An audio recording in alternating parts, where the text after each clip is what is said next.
Olá, olá, sejam bem-vindos ao BMC Business. Eu sou Carlo Cauti e hoje vamos ter o nosso encontro com os CEOs e gestores das principais empresas listadas no mercado. Mas uma ótima oportunidade para conhecer as iniciativas empreendedoras, os resultados e as prospecções destas companhias. E você é o nosso principal convidado para essa conversa, que hoje será com a Allied. Mas antes, vamos conhecer um pouco mais sobre a companhia.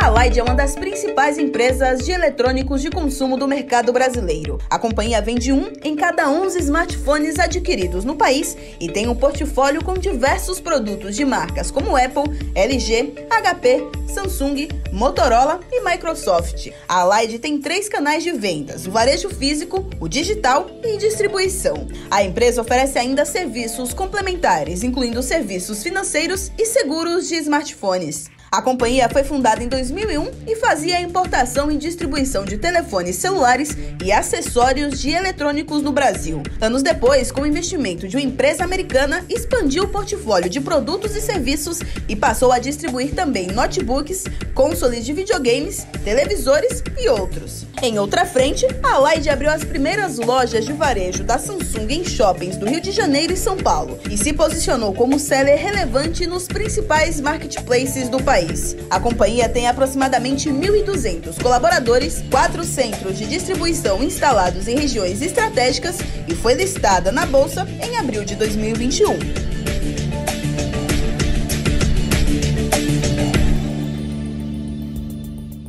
Então vamos conversar agora com o Gustavo Antunes, CFO e diretor de RI da Allied. Muito boa tarde, Gustavo, muito bem-vindo ao nosso business. Boa tarde, muito obrigado pelo convite. E vamos falar também com Anderson Kawamoto, investidor profissional. Muito bem-vindo. Obrigado, boa tarde, eu que agradeço o convite. Vamos lá então, vamos iniciando o nosso papo. Resultados da Allied, lucro líquido ajustado, queda de 24,9% nesse segundo trimestre de 2023, foi para 18,1 milhões de reais.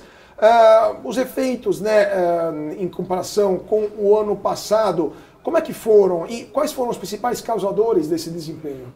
Legal. Bom, obrigado pela oportunidade de falar aqui sobre o nosso resultado. A Allied tem vivido um momento diferente do que foi o ano passado, até o segundo trimestre deste ano. Então, a gente é uma empresa que revende produtos eletrônicos e a gente viveu entre 2020, no período da pandemia, até o meio do ano passado, um período de bastante prosperidade, muita venda, com margem muito alta. Depois disso, a gente entrou num período um pouco de ressaca desse mercado. Então, quando a gente vê o resultado da companhia menor do que foi o ano passado, parte disso é reflexo de a gente estar num momento de ressaca do mercado de eletrônicos.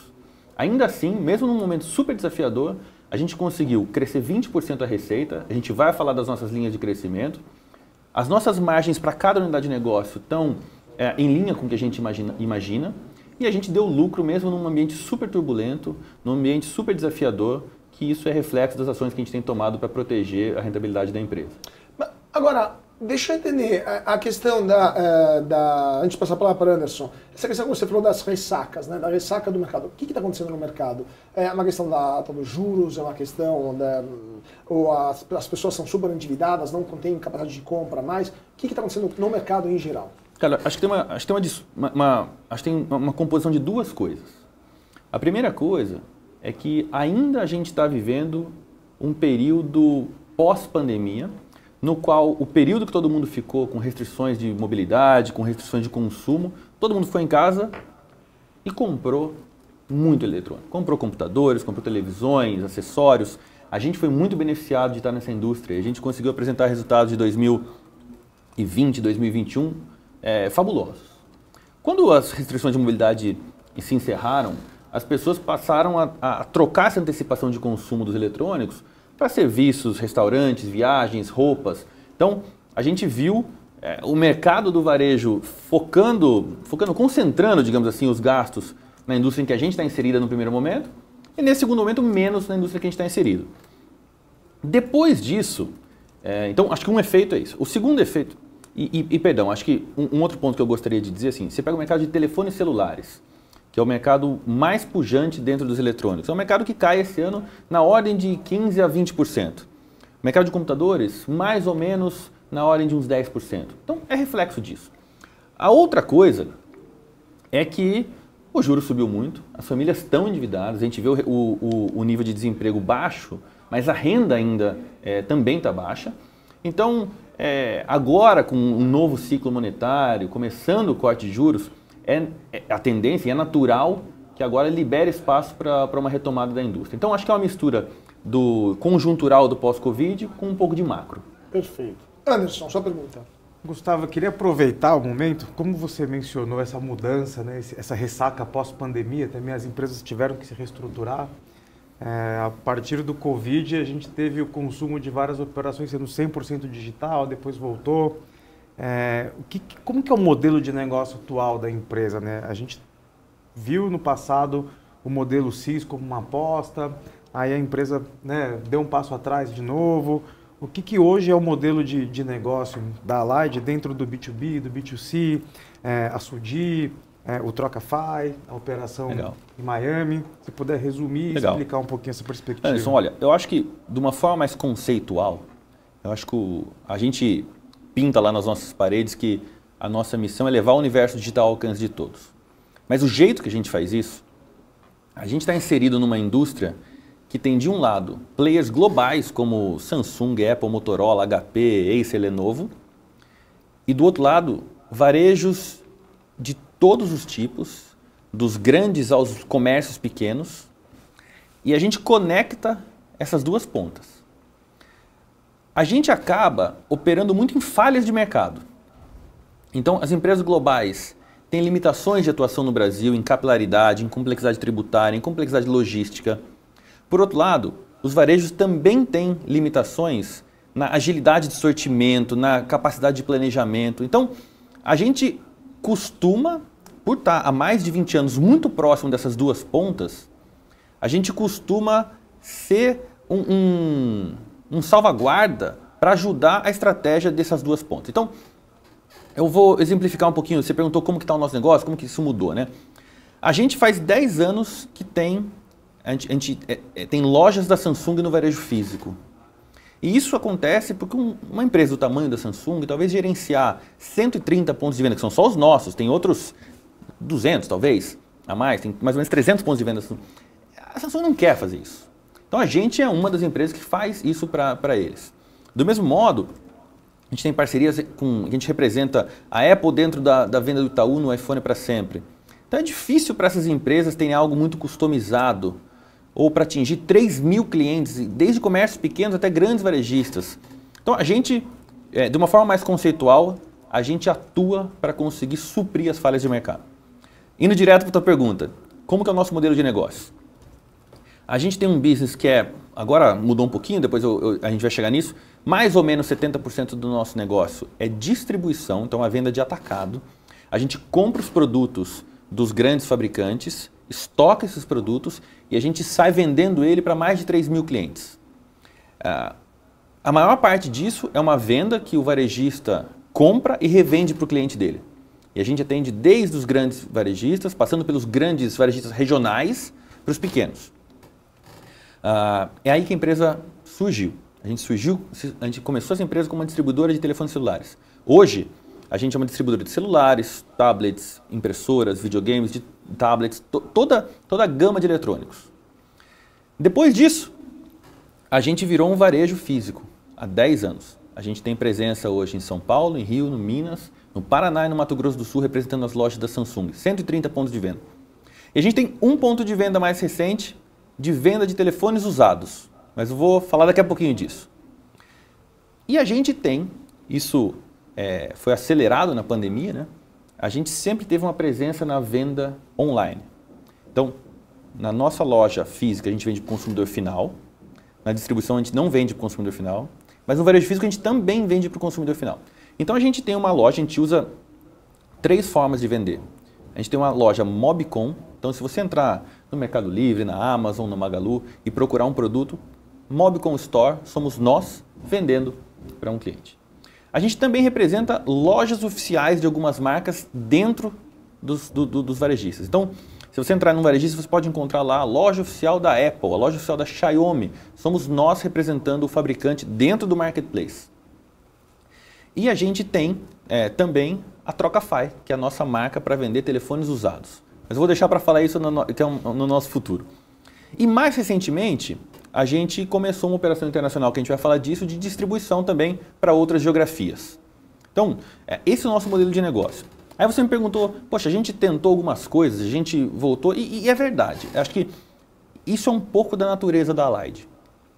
A gente é uma empresa que costuma ter diversos projetos em testar a viabilidade deles, e quando o negócio dá certo, a gente coloca o pé no acelerador, quando dá errado, a gente tira o time de campo. Particularmente no Store in Store, entre mais ou menos 2017 ou 2016, 2020, a gente teve quiosques de varejo físico dentro de varejistas que não queriam operar as nossas categorias. Então a gente terceirizava isso, montava um quiosque, montava nosso time, nosso estoque. E isso foi muito legal durante um tempo. Quando veio a pandemia ficou muito duro, o varejo físico sofreu muito. Então a gente não teve receio também de tirar o time de campo e a gente manteve a nossa operação com a Samsung, que é viável. Por outro lado, a gente também começa coisas muito diferentes. Então a gente fez o iPhone para sempre junto no Itaú, com a Apple. É uma operação de um sucesso bastante grande. A gente, está expandindo isso para novas categorias. A gente montou uma financeira pequenininha que chama Soudi para fomentar vendas no nosso varejo físico. A gente criou uma marca para vender telefones recertificados, que tem sido super legal para a gente. A gente fomenta o B2B. Então a gente vende também para o pessoal aqui da BMC, se eles quiserem. A gente vende para empresas. Então, acho que muito do DNA da Allied é a gente testar alguns caminhos de crescimento. Nem todos vão dar certo. Quando não dá certo, a gente tira o time de campo. Quando dá certo, a gente fomenta e cresce, sofistica. Então é um pouco da nossa dinâmica e hoje é isso que a nossa empresa é. Agora, só para terminar também, comentar esse ponto interessante, quais são os produtos que o brasileiro hoje, vocês estão vendo nesse 2023, está procurando mais e quais são os canais de vendas que estão dando mais certo hoje, após, como você falou, a normalização pós-pandemia? Voltamos ao varejo físico, o varejo online está segurando ainda os mesmos patamares, a mesma porcentagem da pandemia. Quais são os produtos que estão puxando mais e quais canais de venda mais intensos? Olha, o tamanho dos mercados desses produtos são mais ou menos refletidos na nossa venda também. Então, o mercado de smartphones é um mercado da ordem de 50 bilhões de reais ao consumidor final. É o maior mercado dentro dos eletrônicos. Depois disso, mais ou menos na mesma grandeza, é o mercado de televisões e de notebooks, da ordem de 20 a 25 bilhões de reais. Depois disso, já são vários mercados menores, que têm entre 1 e 3 bilhões de reais, que são computadores, impressoras, tablets, games. Então, na venda dos aparelhos, certamente smartphones são os principais, é aí que tem muito interesse dos consumidores. Falando sobre os canais, houve uma mudança importante, e aí eu vou começar pelo telefone, assim, houve uma mudança importante pré-pandemia e pós-pandemia.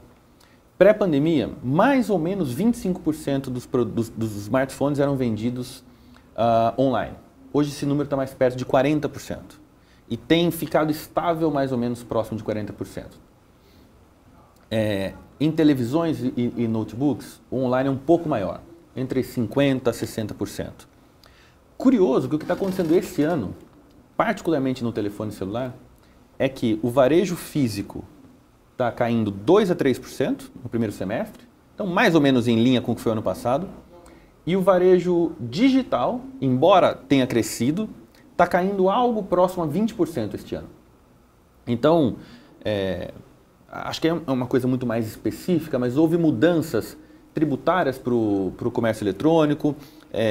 Acho que um pouco da pressão dessa ressaca tem pressionado as empresas do online também, então tem tido essa mudança pontual neste ano. Perfeito. Anderson. Até aproveitando esse gancho, Gustavo, essa relação da melhoria do varejo físico, a gente também viu o fluxo em ruas, no segundo trimestre ele até foi superior a shoppings, a facilidade da tomada de decisão no ponto de venda. Em distribuição e varejo digital a gente teve um aumento de ticket médio com uma queda de volume, né? E o varejo físico a gente também viu um aumento de ticket médio e um volume similar. Você acha que esse comportamento de consumo também é uma ressaca pós-pandemia? Você acha que o fato da varejista também ter, né, às vezes, uma necessidade de recompor fluxo de caixa com volume maior, desovar um pouquinho de estoque, ajuda a tirar um pouquinho dessa venda no digital? Tem impacto aí de juros também, endividamento do brasileiro. Como que você enxerga essa mudança de comportamento digital para o físico assim, tão forte? O Anderson, olha, eu acho que tem um pouco essa dinâmica mais macro que você falou, mas eu acho que tem, quando a gente olha os números da Allied, eu acho que tem um recorte específico da nossa empresa. E eu vou tangibilizar os 2 pontos aqui. Ó. Tá. Eu acho que, via de regra, num mercado em que a renda disponível está sofrendo com, seja o nível de renda um pouco mais baixo do que era pré-pandemia, seja o nível de endividamento das famílias, acaba que os produtos mais caros que têm acesso às famílias mais abastadas sofrem menos do que os produtos mais baratos, que é das pessoas que estão mais endividadas. Então, acho que isso sem dúvida afeta a gente. Isso é um ponto indiscutível. Acho que, por um outro lado, a gente, e você tocou no varejo físico, o nosso varejo físico é um canal de um fabricante, que é a Samsung, no qual tem uma proposta de valor que é mais focada para a classe A e B. Então, é uma proposta um pouco mais resiliente. A gente tem um número de vendas, a gente tem um número de lojas, de pontos de venda menor do que o ano passado. E o que a gente tem visto, para comparar banana com banana, é qual é a venda média mensal por ponto de venda. Para comparar a média das vendas. E a gente vê que no primeiro semestre desse ano, a gente está mais ou menos uns 50% maior do que a gente teve em outros períodos, nos anos anteriores. Que eu acho que é uma mistura da resiliência de quem consegue comprar esses telefones, que não são baratos. O ticket médio nessas vendas é algo como 3 vezes superior à média do ticket médio do Brasil. Então, é um canal resiliente. Assim como outros canais que a gente tem, que vende, sei lá, o iPhone para sempre, também é um canal resiliente. Então, eu acho que tem um pouco essa dinâmica nossa, do ticket aumentar. Mas eu acho que tem um pouco isso que você falou do macro sentir e, naturalmente, o volume reduzir no que é mais massivo. Mas tem um ponto que a gente está inserido num mercado desafiador e a gente tem que agir sobre isso também. Então, o que nós fizemos na Allied, assim, o que a gente gasta muita energia lá é também gerir o capital de giro. Gerir o capital de giro não é só comprar com prazo bom, vender com prazo curto, mas você gerenciar muitos SKUs toma tempo, toma recurso, não é fácil, a chance de erro é grande. E a gente fez esse exercício ativo de reduzir SKUs na empresa que a gente vai gerir. Então, algumas categorias que a gente trabalhava com portfólios completos, a gente reduziu. Em vez de comprar alguns produtos de valor agregado muito baixo, a gente reduziu. Então, se você olhar, a gente mostra isso nos nossos resultados, uma barra de unidades vendidas e ticket médio, você vê claramente a gente pegando os produtos de menor valor agregado e dando uma pausa nisso. No momento em que o juro sangra todo mundo, que tem a ressaca da nossa indústria, o jeito da gente agir é focar em pouca coisa e coisa rentável. É isso que a gente também tem feito. Pois é, mas eu vou pegar esse gancho então.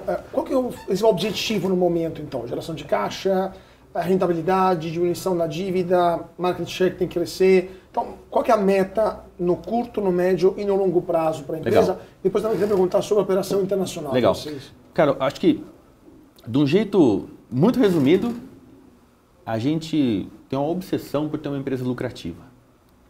Então, eu acho que quando a gente apresenta um lucro positivo, isso é o resultado de uma série de ações que a empresa fez para tornar o negócio rentável. Em momentos mais difíceis, a gente tem que olhar a quebra da organização como um todo e entender quais são as partes que estão resilientes e que são boas e quais são as partes mais desafiadoras. Dentro do que é mais desafiador, tem algumas coisas que a gente vai ter que abrir mão.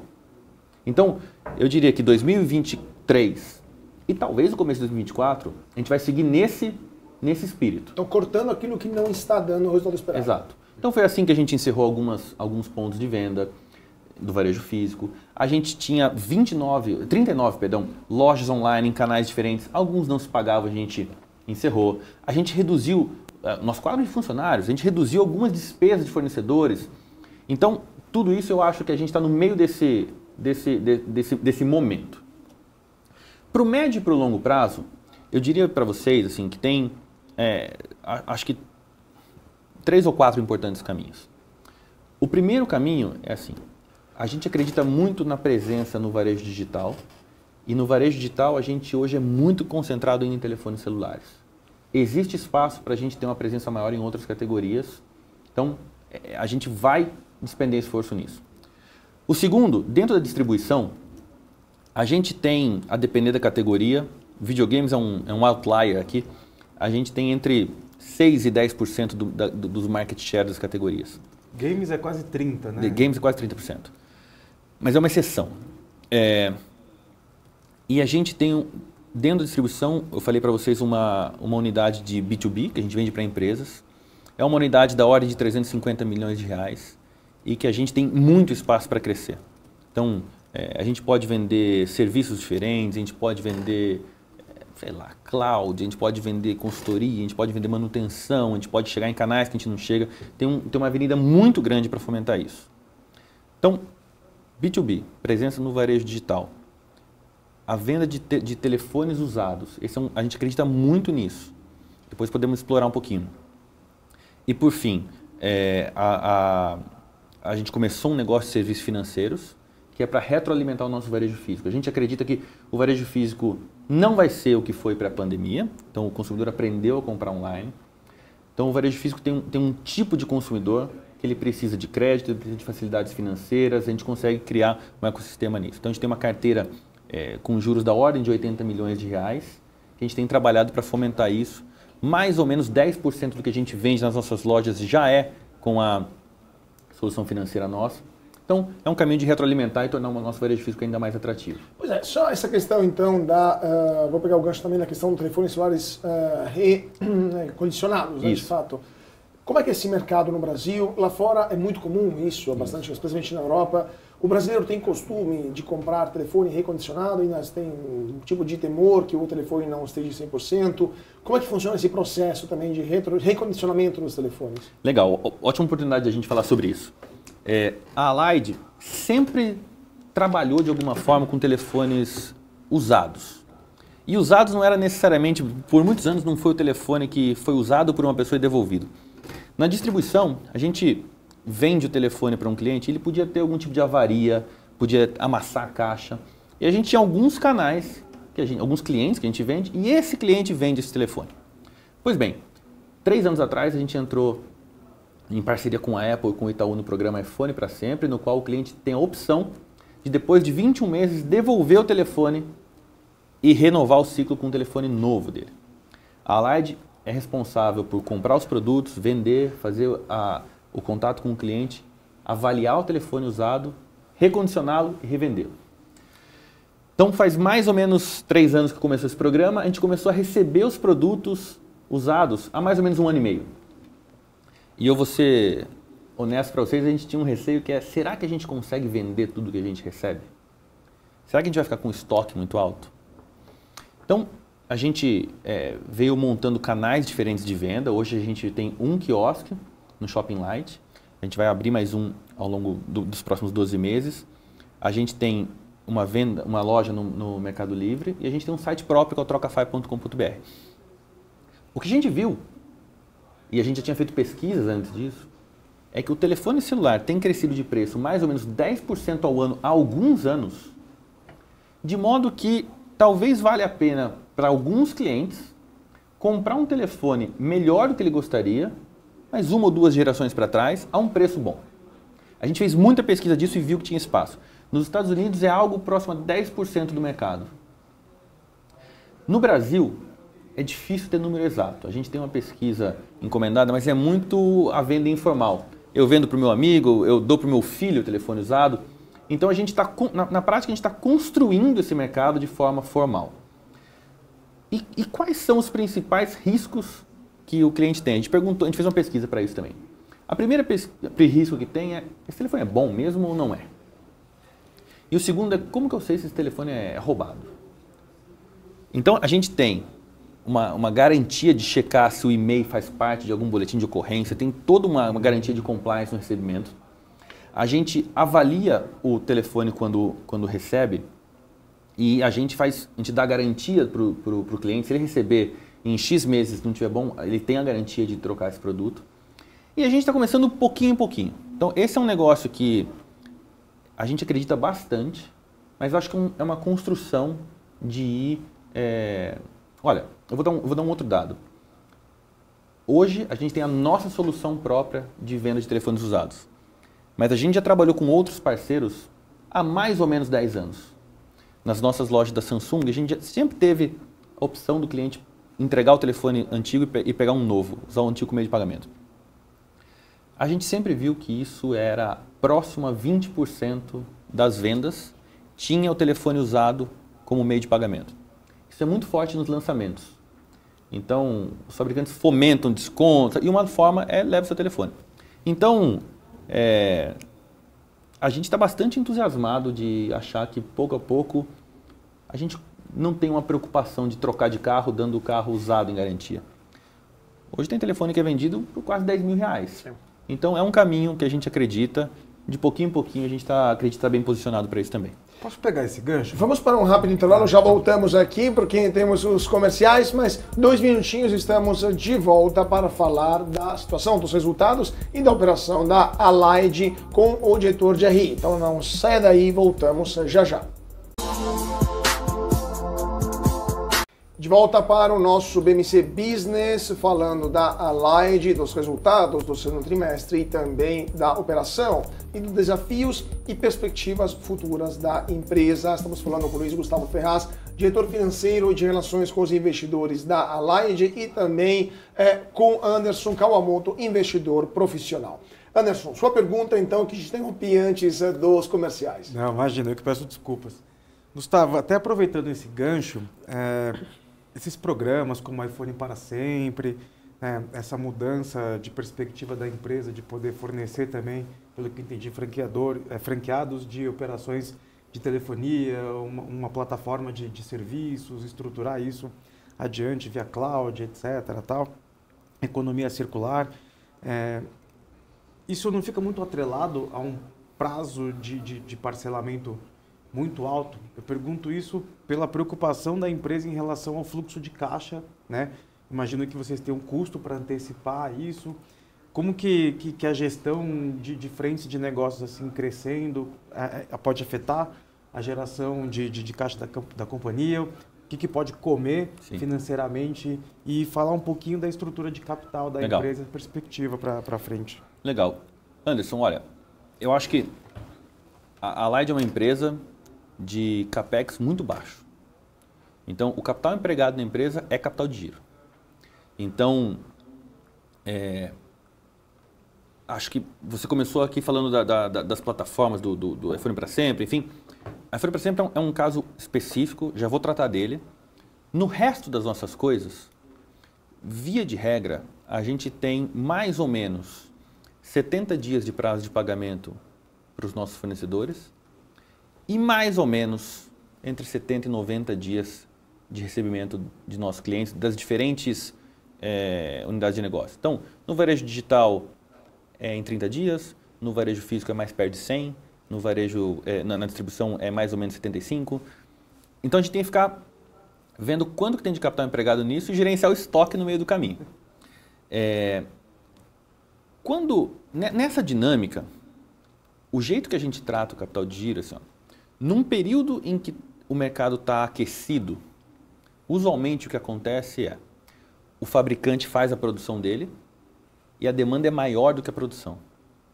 Nesse caso, a gente, no meio do caminho, consegue direcionar os produtos para aqueles clientes que têm ou a melhor margem, ou uma combinação de margem e prazo de pagamento legal. Então é aqui que a gente atua. Na pandemia foi muito esse o nosso poder de barganha. Quando é o contrário, que é o momento que a gente está agora, tem mais produto, grosso modo, tá? Sim, mais produto do que demanda. Então, a gente tem que virar para o fabricante e ajudá-lo com algumas contrapartidas. E é o que a gente tem feito esse ano. Então a gente tem alongado o nosso prazo de pagamento. Então vem um fornecedor que precisa desovar os produtos dele, a gente consegue segurar esse produto por alguns dias até endereçar para quem vai ser vendido. E a gente gasta bastante tempo fazendo essa programação. Mas em troca, eu preciso que ele me dê um pouco de prazo para eu respirar e começar a fazer os deals. Quando isso não acontece bem, é que a gente precisa fazer um alongamento do prazo de fornecedor usando algum banco, que a gente precisa antecipar o nosso recebível e ter uma despesa financeira. Então, nesse primeiro semestre, a gente conseguiu fazer muito bem, a gente fez muito pouco dessas operações. O iPhone para sempre é um bicho diferente. E aí, eu acho que... Eu vou falar de um negócio muito específico, perdão, de uma forma mais conceitual. Quando você tem esses projetos que não são necessariamente só focados na venda e no giro do produto.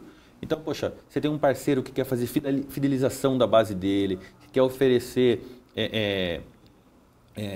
como é que fala? Você quer oferecer uma facilidade para o cliente, ter um lugar onde ele encontra tudo, uma operação super diferenciada. Nesse caso, aí você tem condições diferentes. Então, eu falei para sempre mas no B2B, para a empresa, você tem casos de leasing mais alongados. O que a gente costuma fazer nesses casos? Precificar isso. Muitas vezes trazer uma operadora, um fabricante junto para ajudar a pagar essa conta. Então tem que ter um parceiro importante que acredite nesses projetos. E nesses casos, sim, muitas das vezes, a gente tem que incorrer numa despesa financeira, sim. E o jeito que a gente olha aqui sobre a ótica financeira também a gente faz um proxy lá dentro da empresa que a gente chama de margem financeira, que é um proxy de lucro líquido. Então, eu posso ter uma margem bruta maior se uma antecipação de recebível para um projeto mais longo couber dentro de casa. Será que essa margem financeira, na verdade é um proxy de retorno sobre capital empregado, né? Sim. Então, se isso couber, está dentro de casa. Então, cara, a Light é uma empresa que a gente não consegue fazer o negócio subsidiando tudo. A gente precisa fazer o negócio dar retorno. Então tem coisa que a gente faz, tem coisa que a gente não faz. É importante ter um parceiro junto. E usualmente os fabricantes vêm com ideias para a gente, estão juntos, as operadoras estão junto, muitas vezes um cliente que é um negócio muito específico e a gente pode ajudar, ele também entra junto. Então, no fundo, é uma composição de forças aqui. Falando sobre a alavancagem da empresa, o primeiro semestre a gente gerou bastante caixa, isso foi suficiente para a gente reduzir a nossa dívida estruturada da empresa. Usualmente o primeiro semestre é um semestre de geração de caixa. O terceiro trimestre é muito provável que a gente tenha um aumento no nível de estoque para se preparar para as datas sazonais. Até porque o ano -1 também foi bem poluído com Copa no fim do ano. Exatamente, né? Exatamente. Então, a gente acredita que, também na esteira da pergunta que o Carlos fez aqui, dado que a gente está focando só em manter operações que são lucrativas, a gente acredita, e nosso plano é esse, de que até o meio do ano que vem, a gente vai trabalhar num processo de desalavancagem da empresa. Pode mudar no meio do caminho? Pode mudar. Se o mundo mudar, a gente muda também. Mas a gente tem condições de deixar a empresa menos alavancada, sofrer menos com os juros que ainda estão no nível alto e liberar espaço para a gente poder ter lucro, eventualmente distribuir proventos para os acionistas, eventualmente pegar esse dinheiro e reinvestir em outros negócios. Então, mais ou menos, essa é a nossa visão aqui para o curto e médio prazo. Agora, eu queria falar um pouquinho também da operação internacional, né? O que levou a empresa a buscar a operação internacional? Como é que está funcionando essa operação? Onde vocês estão presentes? E também, o que levou também a mudar o guidance para essa operação? Legal. De fato, um sucesso, porque vocês mudaram para cima o guidance da operação lá fora. Legal. Muito legal essa pergunta. A primeira pergunta eu disse que a gente faz 20 anos que nós somos muito próximos dos fabricantes, dos players globais. Um deles é a Apple, que nos convidou para ser um distribuidor internacional. A gente nunca tinha feito isso e foi o primeiro parceiro que a gente começou a vender.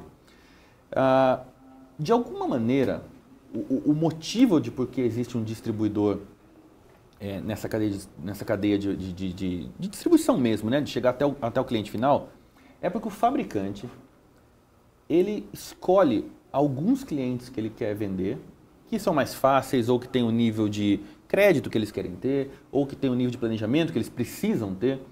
E aqueles que são, por qualquer motivo, mais trabalhosos, de que não consegue ter um nível de planejamento do jeito que o cara precisa, ou que tem um risco de crédito que ele não consegue ter dentro da carteira dele, ou por logística, por capilaridade, o fabricante terceiriza. Isso é assim no Brasil, isso é assim em vários outros lugares. Então, nós aceitamos esse desafio do nosso parceiro a gente se estabeleceu em Miami, e na América Latina, o mercado é diferente do Brasil, isso é importante de entender. Na América Latina, os clientes compram, vão buscar o produto lá no nosso centro de distribuição e pagam grosso modo à vista. Tem uma pequena parte que paga num prazo muito curtinho. No Brasil, não. Acabei de falar para vocês que no Brasil a gente tem um estoque maior, tem um prazo de vendas maior. Fora do Brasil é assim que funciona. Então, o trabalho lá em Miami é a gente ter um forte contato com os clientes e entender qual é a demanda deles para os próximos 15 a 30 dias e garantir que a gente está comprando o que já está vendido, vamos falar assim. Então, por isso que a margem é mais baixa do que é no Brasil. E olha, eu diria para você, você falou do guidance, né? Sendo super transparente. A gente esperava que fosse ser um sucesso, mas foi muito melhor do que a gente imaginava. E isso aconteceu porque a gente tem um time comercial que é bastante experiente em conhecer os clientes da América Latina. A gente tem uma lista de clientes para atacar e a gente tem 3 etapas de abordar esses clientes. E no fundo a gente conseguiu antecipar muito isso. Foi isso que aconteceu. A gente está presente hoje em vendas que vão para 20 países da América Latina. Dentro dessas vendas tem 3 tipos de cliente. Tem um varejista em algum país na América Latina que ele é grande o suficiente para ir comprar as compras dele, somente dele. Então tem esse tipo de cliente. Tem um outro tipo de cliente que são resellers, né, que são subdistribuidores quase, que é uma empresa que compra e essas empresas, é um subdistribuidor mesmo. Ele é bom, por exemplo, na América Central. Então ele leva esses produtos e ele faz a capilaridade aí dentro de determinadas regiões. Então a gente atende 20 países, não necessariamente diretamente, mas com players que têm presença, sei lá, em Guatemala, Honduras, Jamaica. E o terceiro grupo de clientes, a gente também atende empresas. Então algumas empresas vão lá e compram, de novo, seja elas mesmas ou seja via traders que vendem para empresas. Então assim, a gente está bastante satisfeito com a operação. Foi mais forte do que a gente imaginava, por isso que a gente precisou rever o guidance. E acho que a partir do ano que vem, o trabalho que a gente tem de fazer é de trazer mais produtos, mais marcas para o nosso portfólio. A gente já está fazendo isso, a gente já tem produtos diferentes, mas no fundo, honestamente, a gente teve um primeiro ano de tanto sucesso que a gente focou em estar bem estruturado do que a gente tem hoje. Mas só para terminar essa questão também, então vocês foram escolhidos pela Apple, a Apple convidou vocês. Isso. E foi a primeira vez que eles tinham um distribuidor para a América do Sul, eles já tinham outro Isso. E eles substituíram esse outro com vocês. Exatamente. Então eles tinham 3 distribuidores e aí um distribuidor passou a focar em outras atividades, mais em serviços e atendimento de outras coisas dentro do mundo de tecnologia. E a gente foi convidado para suprir esse mercado. Perfeito, perfeito. Anderson. E é interessante, né, que só nesse trimestre fez praticamente o guidance inteiro que vocês tinham dado. Né? Pois é. Parabéns. Obrigado, a gente ficou super feliz e assim, é um esforço e é um nível de risco grande também, né, de ir numa geografia diferente, entender tributação, entender estrutura societária, relação comercial, seguro de crédito. Então, não é simples, mas a gente fez com muito carinho também, com muito esforço e entender no detalhe. É uma operação de margem baixa, mas capital empregado negativo, então isso que é um negócio muito legal. Isso é muito então, puxa, a gente está super feliz de ter conseguido diversificar também a empresa, né? Porque no momento em que a gente está falando aqui que no Brasil o mercado está reduzindo, ter diversificação de risco para a gente foi super importante. Então, como se fosse um hedge também, né? Então foi muito legal. Não, maravilha, excelente. E a gente tem agora essa perspectiva. E em relação à sazonalidade do consumo, até pelo clima, etc., isso tem algum impacto em relação a tendências que podem começar lá e vir para cá depois?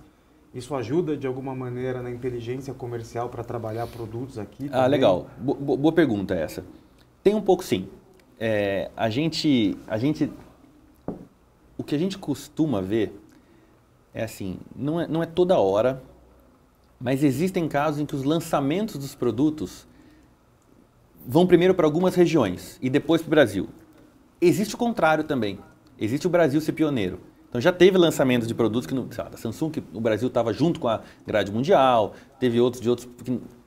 Então, quando a gente tem a oportunidade de o Brasil não ser o primeiro, por exemplo, a gente está fora do Brasil, é um proxy do que a gente pode se programar.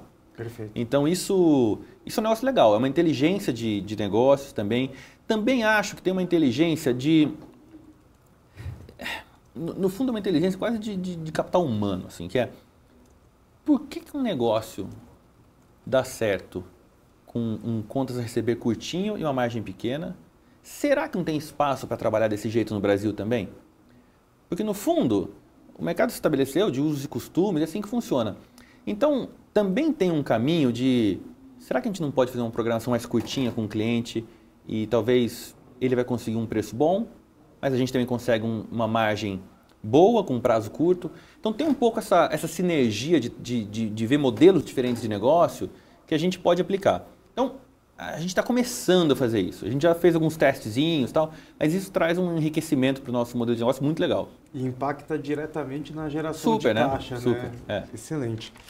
Até pensando nisso, nessa reestruturação que a companhia teve, a gente teve uma mudança dentro do conselho, a reestruturação de governança da companhia. Queria que você comentasse um pouquinho, né, se isso foi especificamente dentro da estrutura de governança, ou se é uma política da empresa de olhar para todas as áreas e buscar eficiência dentro desse momento que a gente está passando para voltar a crescer e mais quando tiver uma redução de juros, um ímpeto de consumo maior. O que motivou a companhia a fazer essa mudança? Legal. Anderson, olha, o mundo muda e a gente muda junto com o mundo. Então, particularmente, a gente soltou um fato relevante mudando a formatação do nosso conselho.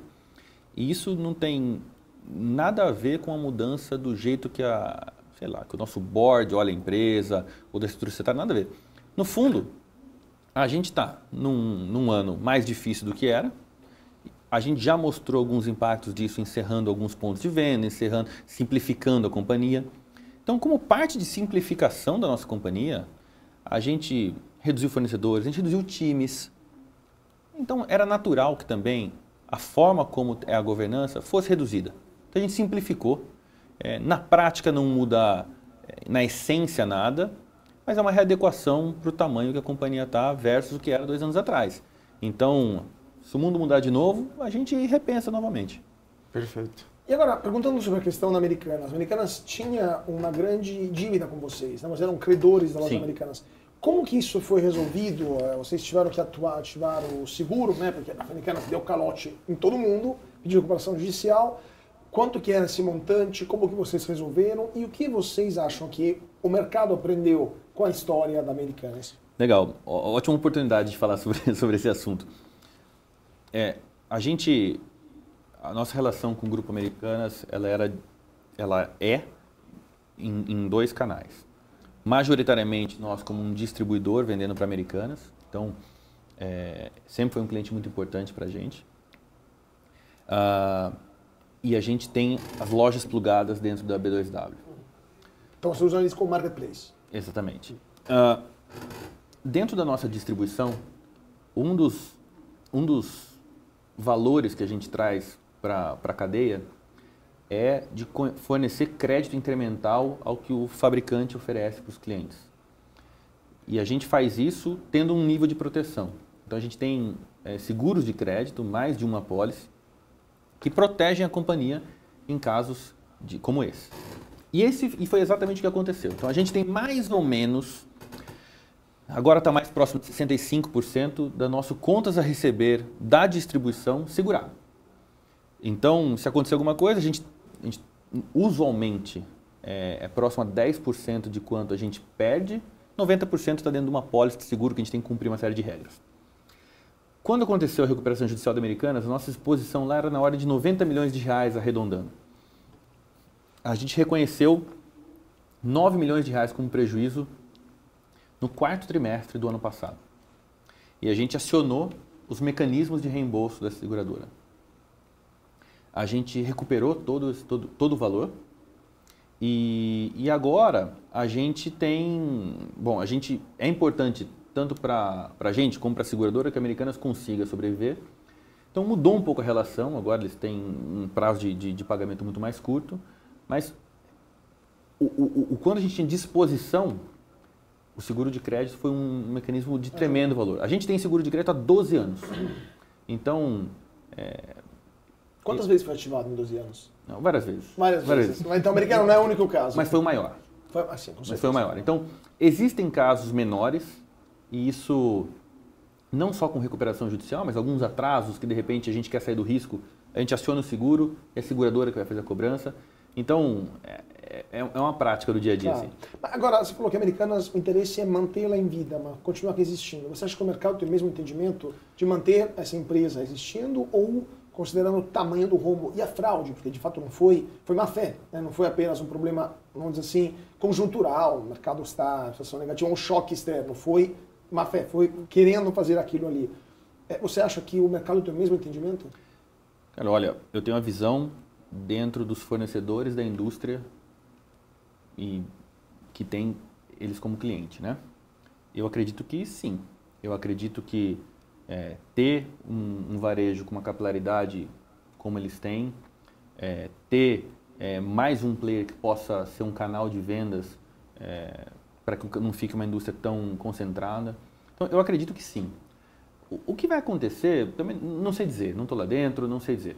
Mas eu acho que os fornecedores, todo mundo quer ter, até porque o impacto dentro do nível de emprego, do nível de renda que gera, é importante. Então, eu acho que existe uma boa vontade de tentar fazer esse negócio acontecer e não sei qual é o tamanho de equilíbrio deles, mas sim, acho que sim. E você acha que, desculpa, só para terminar esse ponto, e você acha que, considerando o tamanho da dívida, pelo menos até o momento apurado, né, porque temos outros números que podem sair logo mais, com o tamanho da dívida que eles têm capacidade financeira de sair desse buraco ou será necessária a compra de um terceiro que salve Americanas desse rombo? Cara, eu não consigo dizer, eu não estou lá dentro, eu não me sinto confortável de ter sua opinião sobre isso. Eu acho que eu conheci o pessoal que assumiu lá, acho que são muito competentes e estão à altura do desafio que tem. Então, a gente tem abastecido Americanas, a gente tem relação comercial com eles, mas não consigo avaliar, nem tem informações suficientes para isso. Anderson. Esse evento ele pode ter contaminado também outras varejistas a terem um comprometimento diferente com o próprio estoque, relação de estoque. Alguns players fecharam também alguns centros, né? Acredito que isso tenha sido bom para a Light, porque acabou terceirizando e colocando maior share de eletrônicos dentro da operação de vocês. No momento em que isso voltar a ter CAPEX de expansão nessas operações, tem alguns players também como o C&A, que tinha um share muito importante de venda de eletrônicos, né, que ainda não retomou. Como que vocês se programam para abastecer, né, esse tipo de retomada futura, para os varejistas não perder compra? Como que se emprega capital nessa retomada para que não tenha esse risco de ficar exposto a um possível calote? Olha, eu acho que, vou tentar abordar de diferentes formas aqui, eu acho que tem eu acho que todo mundo que está nessa indústria, e não só no varejo, teve um primeiro trimestre com um pouquinho de dor de cabeça, assim, com tudo que é de crédito, especialmente de curto prazo. Então,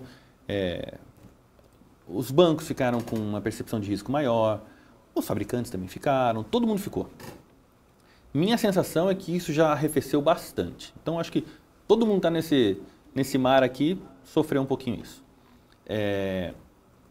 Depois, eu acho que assim, você mencionou, a C&A é um importante cliente nosso, todos esses grandes varejistas listados são clientes nossos, e eu acho que está mais ou menos todo mundo mais cauteloso, tomando ações mais pontuais para preservar o caixa, para preservar a lucratividade, e com a gente não é diferente.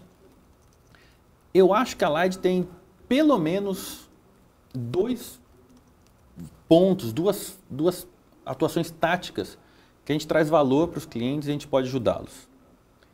Eu acho que uma é flexibilidade comercial. Na verdade, é uma que pode ser tudo, tá? Então, a gente é um fornecedor para esses clientes que a gente consegue receber pedidos sem muita antecipação. Se a gente estiver disponível, a gente entrega rapidamente. Não precisa de uma programação para fabricar o pedido. A gente consegue ter alguma flexibilidade de crédito, respeitando as nossas políticas de risco. A gente consegue ter flexibilidade de prazo, a gente consegue... Então, a gente consegue ter flexibilidade de logística. Posso entregar loja a loja, posso segurar um pouquinho o produto para ele fazer o pedido daqui a 15 dias, depois a gente entrega. Posso acomodar uma agenda de recebimento do cliente. De repente, o cara não quer arriscar tanto, ele fala, deixa eu ver como vai ser meu dia dos pais, e se for bom, eu pego aquele então, lote. Eu acho que o nosso papel nesse momento é justamente de ter flexibilidade comercial e entender quais são as dores dos clientes, na distribuição particularmente, né? Então eu acho que assim, enquanto tá todo mundo meio na retranca, assim, jogando mais de coisas pontuais, a gente pode oferecer isso como uma proposta de valor para os nossos clientes. E para a indústria também. Perfeito. E essa relação com certeza cresce também na retomada. Todo mundo vai lembrar quem ajudou no momento difícil. Né? Exatamente. Gente, eu teria muitas outras perguntas também, acredito que o Anderson também teria muitas outras, mas nosso tempo infelizmente acabou. Eu queria agradecer muitíssimo o Luiz Gustavo Ferraz Antunes, diretor financeiro e de RI da Allied. Foi um prazer tê-lo conosco hoje aqui na Business. Eu agradeço, muito obrigado pelo convite, espero que tenham gostado. Muito bom, muito obrigado também ao nosso Anderson Kawamoto, investidor profissional. Anderson, foi um prazer tê-lo conosco. Prazer todo meu, muito obrigado pelo convite.